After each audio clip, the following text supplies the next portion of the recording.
Mon nom c'est Venas, je suis élève ici à CGFI, je fais l'informatique et je fais la photographie et la formation des vidéos. Et j'ai quelques questions à vous poser à propos de l'événement qui vient de se passer. Alors maintenant je vais appeler Albertine Aziza. Aziza.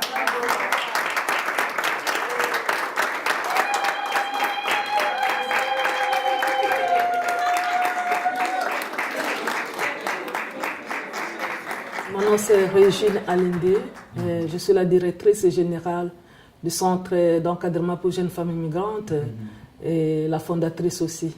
J'ai commencé ce centre à partir de ma cuisine parce que j'avais rencontré des jeunes femmes immigrantes qui avaient des difficultés et qui sont venues vers moi pour me demander de l'aide. Et à partir de ce moment-là, j'avais transformé directement ma cuisine en bureau pour pouvoir aider ces jeunes femmes qui étaient désorientées. Et je me suis donné comme mission parce que je savais qu'il y a des milliers et des milliers de jeunes femmes immigrantes qui avaient besoin de ce centre. Alors c'est pour cela que j'ai créé le centre. Et à ce moment-là, il n'y avait aucun organisme qui s'occupait de cette partie de la population.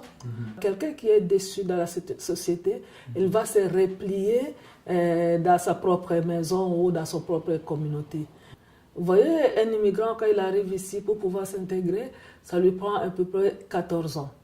Alors nous voulons raccourcir ça au lieu de 14 ans, que ce soit dans 7 ans.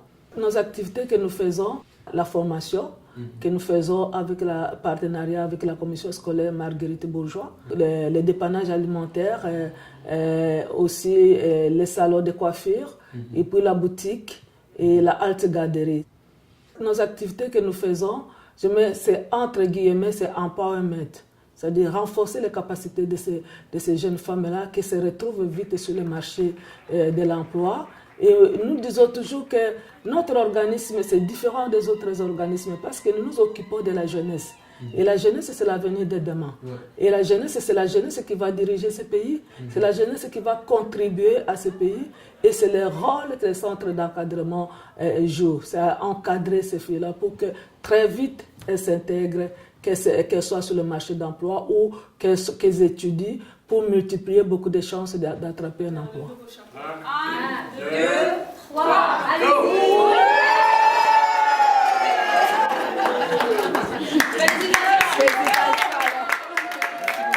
Pour nous, c'est un événement extrêmement intéressant parce que c'est le fruit qu'on récolte du travail qu'on a fait pour mettre ce projet en action.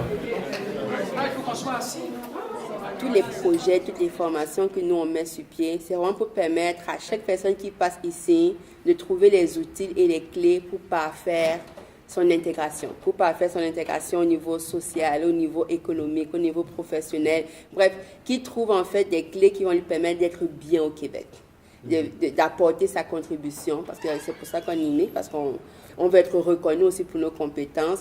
Donc c'est vraiment ce que moi je souhaite à toutes les personnes qui passent au CHV, de s'accomplir, de se réaliser pleinement.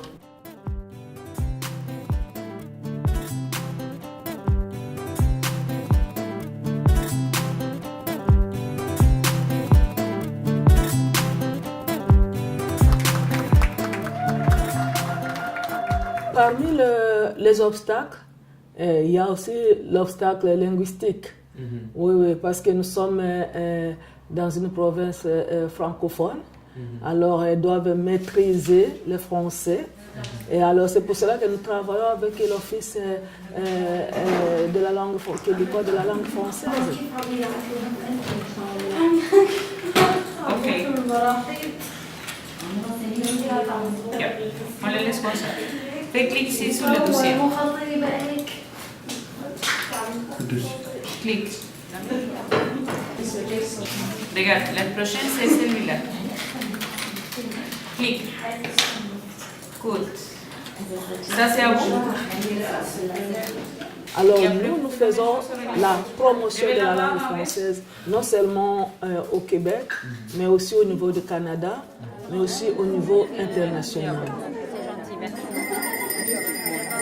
C'est pause de 2 minutes, c'est fini, on va recommencer s'il vous plaît. Toute notre clientèle ne vient pas nécessairement de pays francophones. Donc oui, ils parlent français, mais pas toujours. Donc il y a des barrières de langue à ce niveau. Mais nous, en fait, au CHP, on a comme une règle informelle, parce qu'on ne punit pas les gens qui ne suivent pas cette règle, mais c'est que dès le moment où on rentre dans les locaux du CHP, on parle français. Peu importe la difficulté. Et nous, vraiment, justement, on essaye d'aider la personne. Je vais lui donner des mots, on va communiquer verbalement, des fois s'il le faut, mais on va vraiment prendre le temps d'être patient, d'aider la personne à améliorer son vocabulaire. On leur explique que c'est le meilleur endroit justement pour apprendre à le faire parce qu'ici, on ne va pas te juger, on ne va pas te critiquer, on ne va pas te dire, on ne va pas te regarder de travers ou te dénigrer parce que tu ne parles pas bien français. Au contraire, on va t'aider, on va te supporter, on va t'encourager et pour que justement que quand tu sortes et que tu ailles à l'extérieur, que tu sois plus à l'aise en fait de parler français. Se fixant des défis, c'est comme ça qu'on va prendre. Alors c'est ça que je vous disais avant. Il faut répéter et répéter pour pouvoir devenir doué. Il éprouve un sentiment de maîtrise sur une portion de sa vie. Alors nous voulons qu'il y ait des modèles qui interviennent. Et surtout que quand, ça c'était une de nos politiques, quand une femme vient et elle peut s'identifier directement à son intervenante, alors l'intervention devient beaucoup plus facile.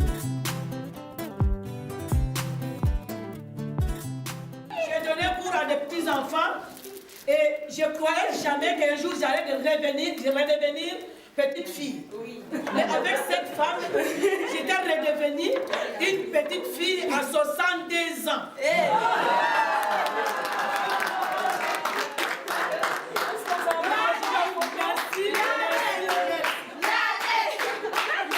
Je donne la formation avec ça, c'est l'école. Je donne la formation à toutes les choses que j'ai appris avec les meilleures façons pour les donner, avec beaucoup de patience. Et je sais que si on donne la base, après il va réussir tout de suite. Si elle a de l'espoir, il va viser un objectif. Je voulais, coûte que coûte, améliorer d'abord mon niveau de vie et montrer aussi à tout le monde, aux femmes, qu'on peut faire tout et réussir. Je vous remercie.